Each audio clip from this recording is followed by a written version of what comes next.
የሞተ ነፍስ የማያርፍበት ሀገር የነጻነት ወርቅነህ ቤተሰቦች አንድ ዩቲዩብ ቻናል ላይ ገብተው እንደዚህ ተናግረዋል። $90,000 በጎፈንድሚ የተሰበሰበው 3 ሚሊዮን ለ80 ሐውልት ማሰሪያ አንድ ባለሀብት የለገሰው የሁሉ ብር ምን ሊደረግበት ነው?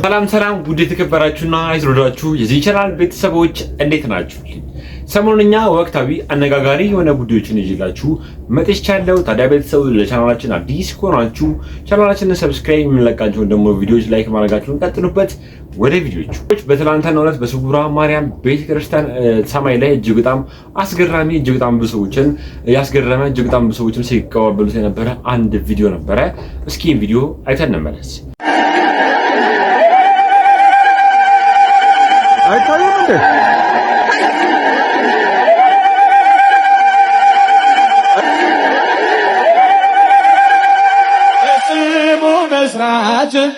ስለ ስሙ መኖር በስሙ ቤተሰቦች እንደተመለከታችሁት ነው። እጅግ በጣም ብዙ ሰዎች በዚህ ቪዲዮ ሲገረሙ ነበረ። እኛም ስውሯ ማርያምን ለመሳለም ደጇ ለመርገጥ ያብቃን። እናንተም የተሰማችሁን ሀሳብና ኮሜንት ላይ አስቀምጡልኝ።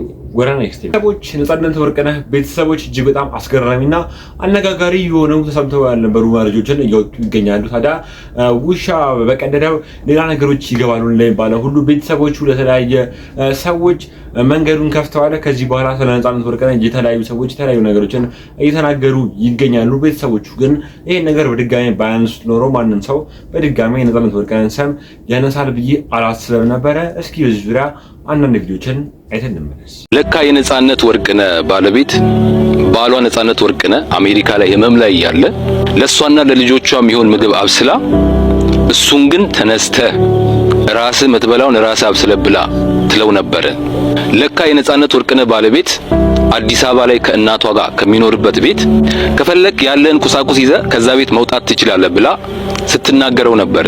ለካ የነጻነት ወርቅነህ ባለቤት ነጻነት ወርቅነህ በህመም ምክንያት ወደ ህንድ ሲጓዝ እሷ ቤት ነበረች ከነሱ ጋር።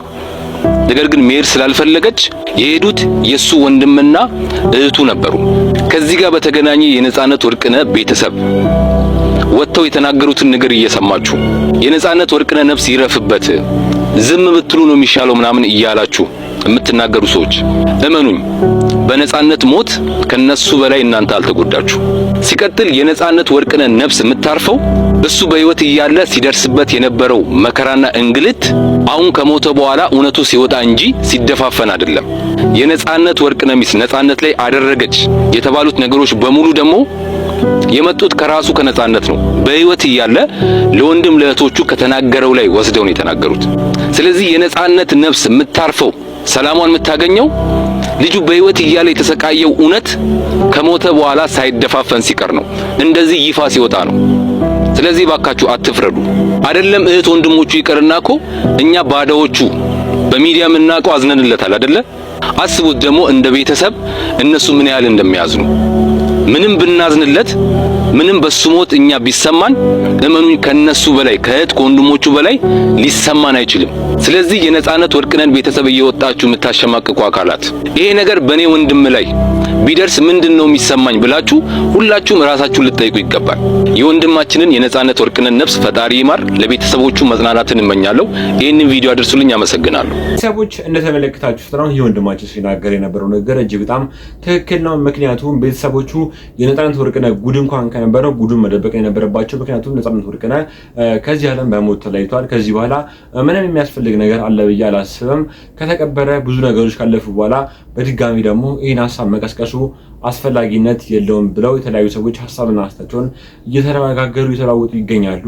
እስኪ ደግሞ በዚህ ዙሪያ የተለያዩ ቪዲዮዎችን አይተን እንመለስ። የሞተ ሰው በህይወት እያለ የተናገረውን ቃል መናገር ማለት እምነት ማጉደል ማለት ነው ይባላል። የነገረኝ ፒውርሊ ነጻነትን አባትነቱን ሳይሆን የሚፈልግ የነበረው ጥቅሙ ነው። በዚህ መልኩ ሚዲያ ላይ ባትመጡ በጣም መልካም ነበር። ምክንያቱም ባጭሩ በቃ በሱ ስም የሚሰበሰብ ገንዘብ የሚባል የለም፣ የምትረዱ ቀባዮችም አቆሙ ብቻ ብላችሁ ሀሳብ ብታቀርቡ ደስ ይለኝ ነበር። አንድ ሰው በህይወት እያለ ያልነገረውን ከሞተ በኋላ መናገር ትክክል አይደለም፣ ክብር መጣስ ነው። እዛን ሰው ሰው ጉዳት እናውጣ ብላችሁ በምትሉበት ሰዓት በህይወት ያሉ ልጆቹን ነው እየበደላችሁ ያላችሁ። ትልቅ ተጽዕኖ ነው የሚፈጥረው። እናንተ እንደምትሉት ላይሆን ይችላል፣ ልጆቹ ላያውቁ ይችላሉ ይሄን ነገር። እናንተ ጥላቻችሁን ለማንጸባረቅ ወሬ ብላችሁ አወራችሁ። የልጆቹ ግን ህይወት ነው። እናት በአባታቸው ላይ ምንድን ነው የሚያስቡት? እናንተንስ በዚህ መልኩ ቀርባችሁ እንደዚህ በማለታችሁ አጎቴ አክስቴ የሚሏችሁ ይመስላችኋል? የራሳችንን ስሜት ብቻ ሳይሆን የምናገረው ቃል ማንን እንሰብራለን ብለን ብናስብ መልካም ነው። ሌላው ደግሞ ስላንተ የተናገሩት ነገር ነው። ለሀዘናቸው ክብር እንዳልሰጠ ከናንተ በላይ እኔ ያለሁኝ ማለት እሱ ያሉትን ቃል ብለህ ከሆነ ጓደኝነት ከቤተሰብ በላይ አይደለም። በሀዘናቸው ላይ ሀዘን የጨመርክባቸው ጓደኛ ልሁን ማለት እኮ ሁሉ ነገር ላይ ልግባ ማለት አይደለም። የቤተሰብ የሆነ ነገር ለቤተሰብ ነው መተው ያለብህ። አስተውል።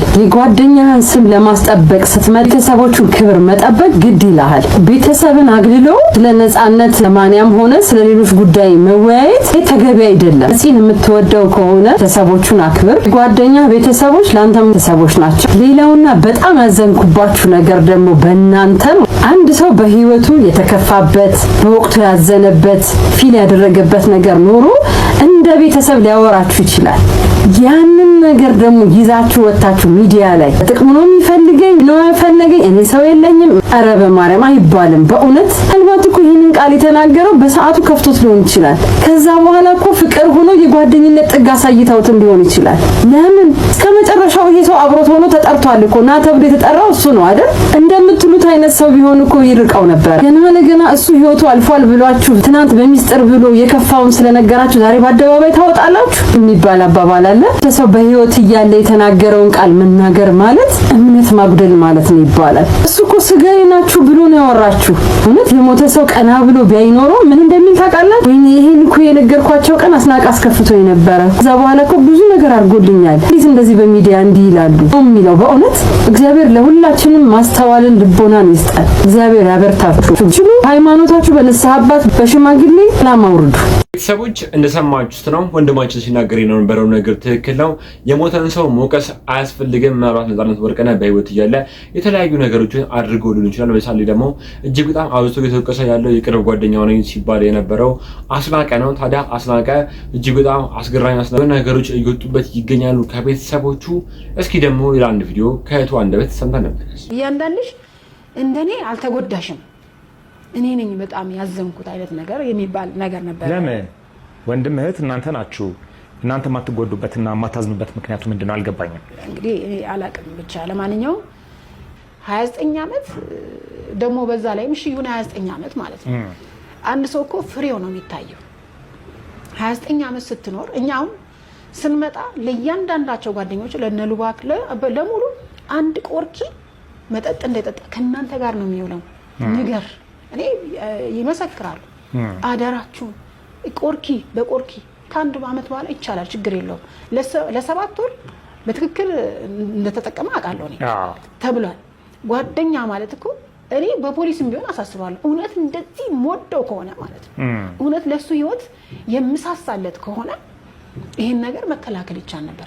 ፌስቡክ ላይ እኮ ተጽፏል እኮ ማለት ነው የዛሬ 3 ወር የሆነ ከመሞት 3 ወር በፊት አጠገባ ያላችሁ ብሎ የተጽፏል። አጠገቡ ያሉት ማን ናቸው የነበሩት ማለት ነው ገባ? አንተ እኮ ይጣላሉ እርስ በርስ እኮ ራሱ ጓደኛሞች ራሱ የግጭት ነገር አለ እርስ በርስ ያሉት እርሱ የኔ ጓደኞች እኔ እኮ እኔ ጓደኛ የለኝም የሱ ጓደኞች ናቸው ነው የሚለው ነፂ ራሱ በቃ የሌለ ማለት ነው። ከፍተኛ ብንም ጠጪ አንድ ላይ ላው ላይ የተከመረበት ማለት ነው። ሂሳቡን ግን የሚከፍለው እሱ ነው ነፂ ነው የሚከፍለው። ይሄን እናውቃለን። እያንዳንዱ እዛ ውስጥም እኮ የሰፈራችን ልጆች አሉ ኢንፎርሜሽን እያንዳንዱ እኔ ሄን ከም ጠጣ እዚህ ቦታ ብዬ ጠይቀው አውቃለሁ። ከዛ ይሄን እኮ ሌላ ሰው ቢጠጣ አይነግርሽም ማለት ነው። እንዴ ለምን ትጣለ ነፂ እዛ ድረስ እኔ ልጄን ጥዬ ወንዴ ይሄር ነው እኮ አንተን ለማስታመም ነው ብዬው አለው እንደዚህ ወቅሽው አውቃለሁ። እና ከጓደኞቹ ጋር ይጠጣ ነበር እያልሽ ነው? አዎ ይጠጣ ነበር። ይሄን አሁን 3 ዓመት እዚህ እንትን ራሱ አልመጣም። የሚገርም 3 ዓመት ጭቆ እንደነበር አውቃለሁ ነሰብሊጋ ማለት ነው። እዛ ነበረ። ወደዚህ አሁን ታገስ ጋር እኮ እቺ ሊሞት 3 ወር ሲቀራት ነው የመጣው ወደዚህ ወደ ታገስ ምንድነው ይቅርታ እኔ ታገስን ራሱ 3 ቀን ነው ካየሁት አላውቀውም። ግን ስለ ታገስ በደንብ ነው የሚወራው። ሰማል ታገስ የሚባል ቤት አለ እዛ ነው የሚያሳልፈው ሲሉ ሰማለሁ። ታስታውስ እንደሆነ ለቅሶ ላይ ታገስ ጋር እኮ ቀጠሮ ነበረ ነፂ አይነት ነገር የቀብሩ ነፂ አይነት ነገር የቀብሩ ቀን አስናቀ መድረክ ላይ ሆኖ ሲያወራ አዎ ልክ በቃ የሆነ ስራ ፕሮጀክት ምናምን ነው የመሰለኝ እኔ እውነት ለመናገር በኋላ ለካስ ታገስ የሚባለው ሌላ ነገር ነው ምክንያቱም እኛ ተናግረናል መጠጥ ቤት ነው በቃ መጠጥ ቤት ነው እዛ ነው በጣም የሚያሳልፉት እውነተኛ ጓደኛ ማለት ያለውን ችግር አንተ የሱ ነፂ የሱን ችግር እንደሚፈታ ሁሉ የሱን ነገሮች ይዞት እንደሚፈታው ነግሮኛል በመኪና ውስጥ አስቀምጦኝ ብሎኛል የሱን ችግር እንድፈታ ነው የሚያዞረኝ ስለዚህ መኪናዬ በዚህ አጋጣሚ ለአንድ ነገር ላውራ ተኝቶ ነበር ነፂ ሊሞት አንድ ወር ሲቀረው ተኛ ለ3 ቀን ሆስፒታል ለ5 ቀን ኤግዛክትሊ ተኝቷልና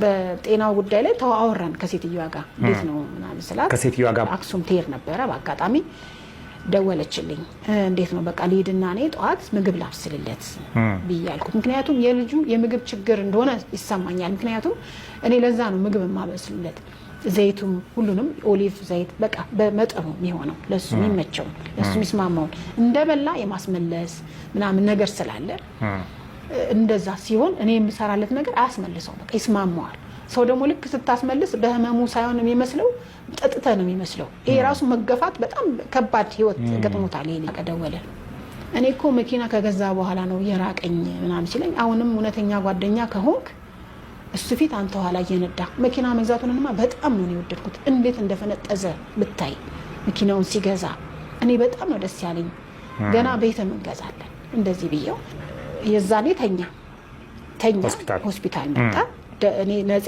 እና እኔ አስናቀን ተደዋወልን አላወቀም ነፂ ይዞት ተነስተው አሊዝ እምቢ አለኝ በኔ መኪና ሲለኝ እሱ አልፈለገም በቃ መኪናው ማለት ውስጥ ማንኪያ ያለ ጭልፋ ያለ ብዙ ነገር አለው መኪና ውስጥ በቃ እኛ ምንገናኝበት መኪና ውስጥ ቁጭ ብሎ ይበላል ይጠጣል እዛው በዋይፕሱ ጠራርጎ እንትናል ቤቱ ማለት ነው በቃ ለሱ መኪና እና ምንድነው የሆነው እሱ ታሞ ተኝቷል እዛ ጋር እንደሰማችሁት ነው ነፃነት ወርቅነህ እህትና ወንድሞቹ ሲናገሩ የነበረው ነገር እጅግ በጣም ይገርማል ምክንያቱም ጓደኞቹም ሆነ ባለቤቱ ከነፃነት ወርቅነህ ገንዘብ ነበር እንጂ ሲፈልጉ የነበሩት ቤተሰባዊ ፍቅራቸውን ነበር ሲያሳዩት አልነበረም እየተባለ ነበረ ሌላው እንኳን ቢቀር ነፃነት ወርቅነህ ራሱ ነበር ተነስቶ ምግብ አብስሎ የሚበላውም እየተባለ ነበር ታዲያ እጅግ በጣም ብዙ ሰዎችም በዚህ ጉዳይ ላይ የሀሳብና አስተያየት እየሰጡ ይገኛሉ እናንተም የተሰማችሁን ሀሳብና አስተያየት ኮሜንት ላይ አስቀምጡልኝ ነፃነት ወርቅነህ በህይወት እያለ ስለ ባለቤቱ እጅግ በጣም አስገራሚ ደስ የሚል ነገሮችን ነበር ሲናገር የነበረው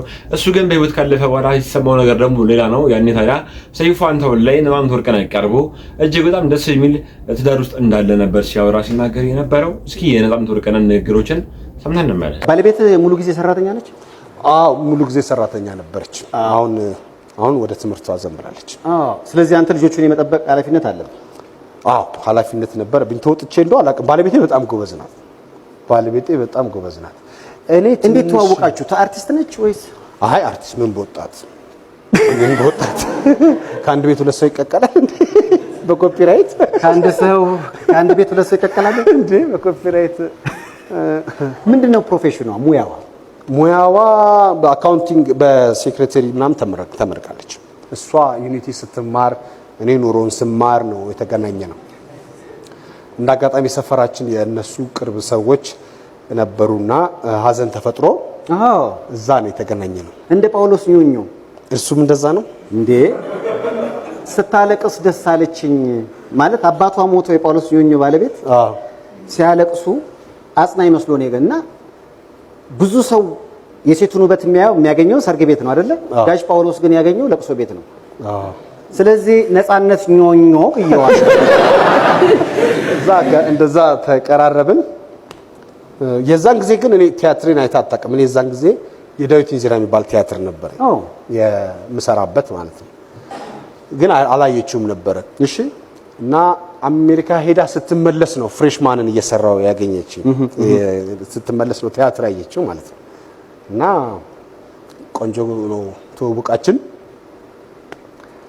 ያው በዛ ሆነ የሰው ልጅ መገናኛው ብዙ ነው መገናኛው አንዱ ሲሸኝ አንዱ ይጣመራል እንግዲህ እግዚአብሔር ይመስገን አሁን 3 ልጆች 3 ልጆች አፍርተናል። ማማን ናቸው? ቀጥላለን። ማማን ነው ስማቸው? ትልቁ መሐሎን ይባላል። ሁለተኛዋ ግሬስ፣ ሶስተኛዋ ሌላ ንጹህ ነፃነት። የሁለቱ ስም ግን የውጭ ነው የሚመስለው። ውጭ እኮ ነው ያሉት። አይ መሐሎን የመጽሐፍ ቅዱስ ስም ነው። ግሬስ ደግሞ ያው እንግሊዘኛ ቢሆንም ያው ጸጋ ስጦታ የሚለውን ቃል ያጠራቅ እንትን ይላል። ብዙዎቹ ኢትዮጵያ እየመጡ አሁን የአሜሪካ ነገር ሲያስቸግሯቸው ኢትዮጵያ እየመጡ እየገረፉ የሚሄዱ አሉ። አይ ለነገሩ ያን ያህል አስቸጋሪ ባይሆንም ትንሽ ጥንቃቄ ጠይቃል ልጅ ማሳደግ። እዛ በአብዛኛው የመንግስት ነው የሚመስለው ልጅ እኮ እዛ የመንግስት ነው የሚመስለው። አብዛኛው ሀፋፍ ነው። ያው ትንሽ ነገር ካጠፉ 911 ሊደውሉ ይችላሉ። እሱ ተደውሎበት ያውቃል? ኧረ በፍጹም እኔ እንዳልከው በኢትዮጵያዊ ቤተሰብ በኢትዮጵያዊ ስርዓት እንዲያድጉ ጥረት ታደርጋለህ። ልጆች ግን ደግሞ የሚኖሩበትን መምሰል አለባቸው። የሚኖሩትን በዛ ነው የሚሰሩትን በዛ ስለሆነ ነው። እኔ አሁን ከባለቤቴ ጋር እኔ ልረዳቸው ሞክራለሁ። የሚያደርጉትን ነገር አትከልክላቸው ነው የምትለኝ። እነሱ ማድረግ አለባቸው። ያው በሆነ ጊዜ ላይ ካናይ ነው የሚሉት ነው። ካናይ ነው በቃ መፍቀድ አለብህ ያንን ነገር እና እየተንገዳገዱም ቢሆን 5 ሊትር ወተት እዚህ ጋር አስቀምጠው ሊቀዱ ይሞክራሉ። በቃ የሆነ ነገር አላቸው። ደስ ይላል እሱ ነገር ማለት ነው። ያው እንግዲህ በዚያውን እዚህም አንድ ልጅ እኮ 5 ዓመት ልጅ 5 ሊትር ወተት እቃው የለም እንጂ ደፋና ነው እስላለች ነው እንጂ ኢኮኖሚዋ ነገር ያው ይሞከራል። ግን እዛ ሊኖሩበት ስለሆነ መኖሪያቸው ያ ነው። መፍቀድ አለብህ። በአንተ ወይም እኛ እዚህ በምንኖረው ኑሮ አይደለም። እዛ ምናምን ብሎ እንትን የሚል የለም። መሞከር አለብህ። ሞክር ነው ሁሉን ነገር። እንደዛ ነው ለማሳደግ። እንደገና ደግሞ መዋሸት አትችልም። ዋሽተ እዚያውን ሰው ዋሽቶ ያስታርቃል እኮ አለ። እዚህ እኮ እንትን አለ። ሰው ዋሽቶ ያስታርቃል የሚባል ነገር አለ። እዛ ወንጌላዊ ነው የምትሆነው። ወንጌላዊ ነው አንተ። አሁን የአሜሪካና የኢትዮጵያ ልጅ ስሰማ የአሜሪካን ልጅ ከኋላ ተጭኖ አባት ስልክ እያናገረ ትራፊክ ከያዘ ትራፊኩ መጀመሪያ የሚጠይቀው ልጁን ነው። አባትን አያናግም። እና የኛ ጓደኛ ልክ ትራፊኩን ሲያ ስልኩን ጣለ። አይቶታል ትራፊኩና ለልጅ ዞር አለና አባት ስልክ ሲያወራ ነበር አለው። አዎ አውርቷል። ኢትዮጵያ ሲሆን ተባለ። ተጭኖ ልጅ እየሄደ አባት ስልክ እያናገረ ትራፊክ ሲያስቆም ያው እንግዲህ ስልክ ስታወራ ነበረ። መቼ ነው ጌታ? ኧረ ያው ልጄን ጠይቀው ካላመንክ የኔ ልጅ አውርቷል። ኧረ ስልክ የለውም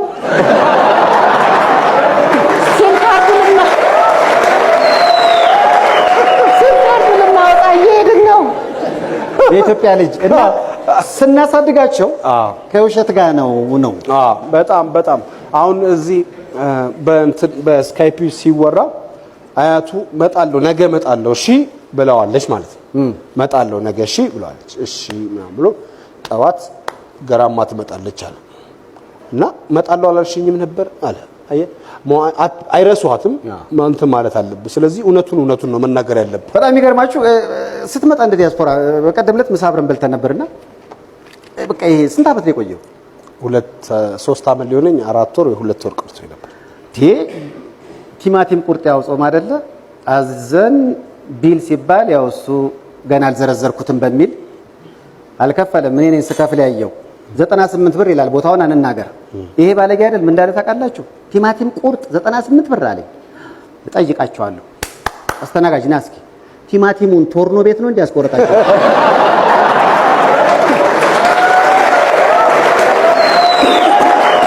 ምን ለማለት ነው? በሁለት ዓመት ምን ተቀይሯል ማለት ነው? ሰዎች ነፃነት ወርቅነህ ሲናገር የነበረው ነገር እንደሰማችሁት ነው። በህይወት ካለፈ በኋላ ግን ሲወራ የነበረው ነገር ደግሞ ሌላ ነው። ታዲያ ቤተሰቦች እጅግ በጣም አሳዛኝ የህይወት ታሪክ እንደነበረ ነፃነት ወርቅነህ እየተነገረ ይገኛል። እግዚአብሔር ነፍሱን በአጸደ ገነት ያቆይልን ያላ በተደጋጋሚነት ስለሱ ማውራት ነፍሱ እንዳታርፍ ማድረግ ያክል ነው እያሉ የተለያዩ ሰዎች ሀሳብና አስተያየትን እየሰጡ ይገኛሉ። ሌላው እንኳን ቢቀር የነፃነት ወርቅነህ ልጅ ራሱ የነፃነት ወርቅነህ ልጅ አይደለም እየተባለ ከፍተኛ ስም የማጥፋት ዘመቻ እየተደረገበት ይገኛል። እስኪ ደግሞ ሽምቀቅ ያለኝ እኔ ሽምቀቅ። አሁን ደግሞ ወደዚህ ጨዋታ እንግባ ጋይስ። ደስ አለሽ ወይ እንዳትሉኝ እንደው በቅዱስ ገብርኤል ቤተሰቦቼ ካጠፋው ሊያሹ አጥፍተሻል አቁም ይበሉኝ። እሺ ጋይስ ትክክል ነው መናገር። እንደው እናንተ ሰው ግን እንደዚህ በአደባባይ ይቀደዳል? ያው ፌመስ ተብሎ ሲው 29 ዓመት ጓደኛ አንድ ወር ተለይተናል ሲል ዘረዘሩታ ጋይስ ዘረዘሩት። እህትየዋ ዘረዘረችው። ጥፍሬ ምዝር ሰውነቴ ውር ፀጉሬ ቆም ወይኔ ጉድ ወይኔ እያልኩኝ ጋይስ ወይ እያልኩኝ ሳዳምጥ የነበረው ጋይስ እንደው ባይዋሸሽ 29 ዓመት በጓደኝነት ባዩ የሰርጉ ቀን ሚዜ ቁሜ ሊዳርኩት እግዚኦ ጋይስ መቼ አራል ነበረ እኛማ እናውቀው ሰርግ አለ እንዴ ያለ ወንድምየው ጋይስ እግዚኦ ማርና ክርስቶስ እግዚኦ ህዝብ ፊት አይጣላችሁ እኮ አይ ቤተሰብ አረ ተሽኮርመሙ ያገሬ ልጅ አትሽኮርመሙም እንዴ እናንተ ተሽኮርመሙ እንጂ ቡናችሁን ይዛችሁ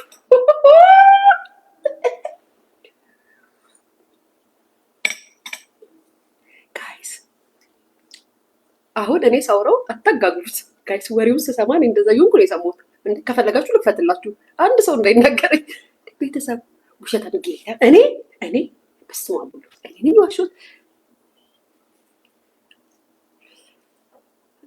አይ ማሪ እሺ የኔ ፍቅር እሺ እና ምን ለማለት እኔ አልናገርም እና ምን ልፈልጌ ነው ሲሪየስ አውሪ እሺ ልንገራችሁ ምናልባት አንድ ነገር ልንገራችሁ ቤተሰብ ከሚያውቀው ሚስት ከምታውቀው ሚስጥር የበለጠ የቅርብ ጓደኛ ሊያውቅ ይችላል እውነቱን ስነግራችሁ ማለት ነው አሁን ለምሳሌ እኔ ከኤክስ ሀዝበንዴ ጋር ከሱ የበለጠ ሚስጥር ከሱ ከሚያውቀው ሚስጥር የበለጠ ከቱቱ ጋር ብዙ ሚስጥር አለኝ ለቱቱ ምነግራት ብዙ ሚስጥር አለ ለሱም አልነግረው ከጓደኛ ጋር ስትሆኑ የጓደኛ የራስ ጓደኛ ስትለው ከቤተሰቦች ከእህቶች ከወንድሞች ከእናት ከምናምን የበለጠ ለጓደኛ ደፍረህ የምትነግረው ብዙ ሚስጥር ሊኖር ይችላል ጓደኝነታቸው ሊኖር ይችላል ጓደኛ ማቾች ሊሆኑ ይችላሉ 29 ዓመት እንዳለው ግን እንዳልሆነ እህትየው ነግራናለች ቤተሰብ አሁን ይኸውላችሁ ሲሪየስ ነው የምወራው ምናልባት ፍቅሩም ሊሆን ይችላል ቁጥር ያስጨመረው በጓደኝነት 29 ዓመት ኖረናል ያው ትንሽ ባይበዛ ትንሽ ቀንስ ቢያደርገው ጥሩ ነበረ አብዝቶታል ግን 29 ዓመት ከእንደገና አሜሪካ 2 ዓመት ምናምን ተቀምጧል ምናምን ብዙ ነው የተዘረዘረው የፍቅር ነው አሁን ለምሳሌ እኔ ከቱቱ ጋር እውነት ለመናገር በጥቂት ዓመታት ነው ግን ሁሌ ስነግራችሁ ሳወራ ከቱርክ ጀምሮ እኔና ቱቱ ጓደኛሞች ከሆኑን እውነት ለመናገር 3 ዓመት አይሆነንም ሀቅ ስነግራችሁ እግዚአብሔር በሚያውቅ ግን ሁሌ እኔ ሳወራ ምንድን ነው የምላችሁ ከቱርክ ጀምሮ ነው የማውቃት የድሮ ጓደኛዬ ናት ነው የምላችሁ አንዳንዴ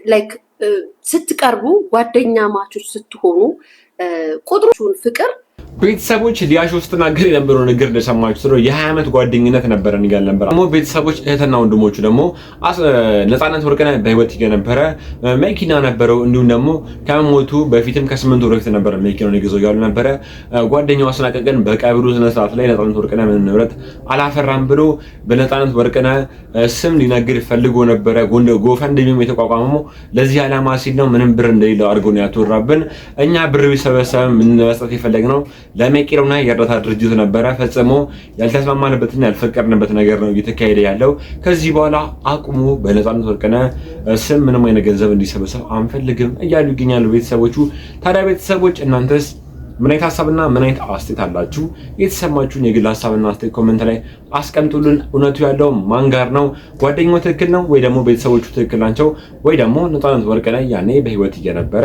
ሲያደርጋቸው የነበሩናቸው ነገሮች ትክክል ናቸው እስኪ የተሰማችሁን ሐሳብ ኮሜንት ላይ አስቀምጡ በመጨረሻ ደግሞ ማሰማችሁ ቪዲዮ ምንድነው የነፃነት ወርቅነህ ባለቤት በቀብር ስነ ስርዓቱ ላይ እጇን በአፏ ሸፍና እጅግ በጣም ብዙ ሰዎችን ስታስገርም ነበር ስትባል የከፍተኛ የሆነ ጥርስ ህመም አለባት ሲባል ነበረ ታዲያ ታዲያ ለገንዘብ እርዳታ ደግሞ ሊሰበሰብልሽ ነው ስትባል ደግሞ በሶሻል ሚዲያ ደግሞ መጣ ንግግሮችን ያደረገች እያለቀሰች የተናገረች ብዙ ነገሮችን እያስረዳሽ ነበር። ታዲያ ለምንድን ነው አሁን ላይ ማውራት የፈለግሽው? ያኔ እኮ ማውራት ከብዶሽ ነበር ብለው የተለያዩ ሰዎች ሀሳባቸውን እየሰጡ ይገኛሉ። ታዲያ ያኔ እሷ በወቅቱ ስታወራ የነበረው ነገር ሰምተን እንመለስ። እንደሚታወቀው እኔ የሚዲያ ሰው አይደለሁም። በጣም ተቃራኒ የሆንን ሰዎች ነን። ባለቤቴ እንደዚህ ነበር እንደዚህ ነው ብሎ ማውራት በጣም ይከብዳል። ተናግሮታል እንዴት እንደምንተዋወቅ እንዴት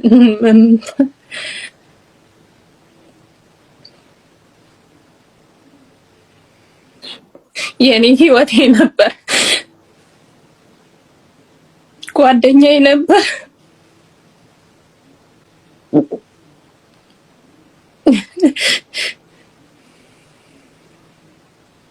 ቃላት አይገልጸውም። ቤተሰቦች እንደሰማችሁት ነው።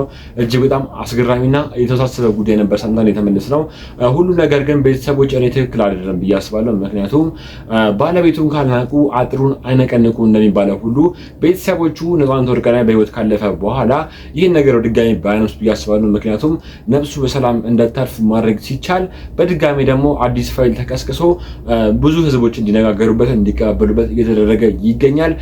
ሌላው እንኳን ቢቀር የወለደው እንኳን ልጁ የነፃነት ወርቅነህ ልጅ አይደለም እስከማለት ደርሷል። የተለያዩ ነገሮች እየወጡ ይገኛሉ። ይሄ ሁላ ነገር ግን የመጣው እህትና ወንድሙ በቀሰቀሱት ንግግርና ሀሳብ ነው ተብሏል። ታዲያ ቤተሰቦች እናንተስ በዚህ ጉዳይ ላይ ምን አይነት ሀሳብና ምን አይነት አስተያየት አላችሁ? ቤተሰቦች ለዛሬ ይዤላችሁ የመጣው ቪዲዮ እኔን ይመስላሉ። እናንተን በቀጣይ ቁም ነገር ያስጨብጣሉ፣ ሀሳብና አስተያየትን ያለውጣሉ የማስባቸው ቪዲዮችን ይዤላችሁ እመጣለሁ። ስላዳመጣችሁኝ አመሰግናለሁ። ለቻናላችን አዲስ ከነበራችሁ ቻናላችንን ሰብስክራይብ፣ ቪዲዮቻችንን ደግሞ እንደ ሁልጊዜው ላይክ እያደረጋችሁ አበረታቱኝ። አመሰግናለሁ።